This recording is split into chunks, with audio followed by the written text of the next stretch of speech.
অতি মূল্যৱান। এই গাঁওখনত জোৱাৰ কছাৰী অতি মূল্যৱান সংস্কৃতি আছে। যি অসমীয়া চহকী সংস্কৃতি, সেই সংস্কৃতিক জোৱাৰ কছাৰী সংস্কৃতিও এক গুৰুত্বপূৰ্ণ ভূমিকা পালন কৰি আহিছে। আজি মই আপোনালোকক দেখাবলৈ প্ৰয়াস কৰিম যে আমাৰ জোৱাৰ কছাৰীসকলে কেনেদৰে গছৰ তলৰ পৰা হুঁচৰি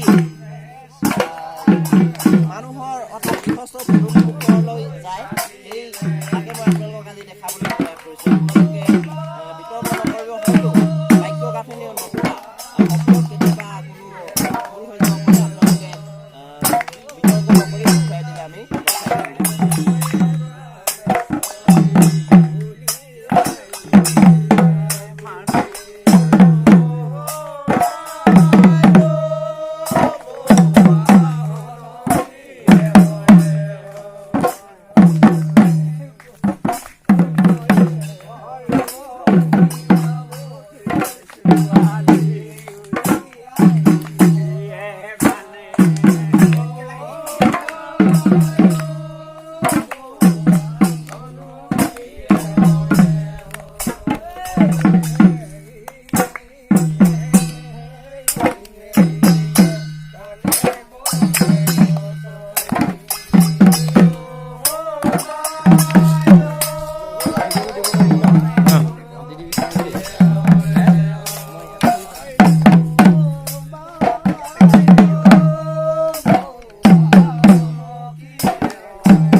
এয়া আমাৰ গছৰ তলৰ পৰা হুঁচৰি গৃহস্থৰ পদূলি পালেহি।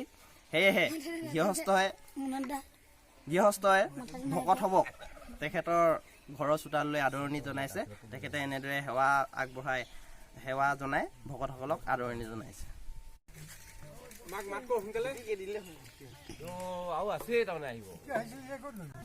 আকৌ বিচাৰি গৈছিলে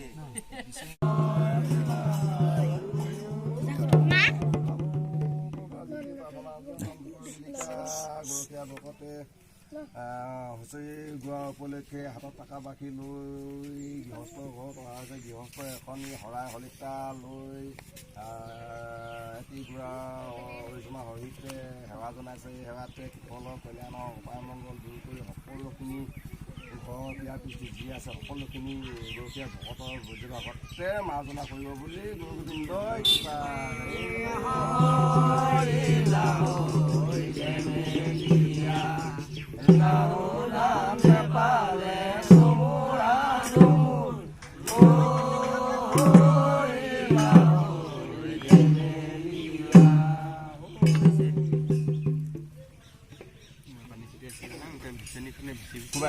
Oh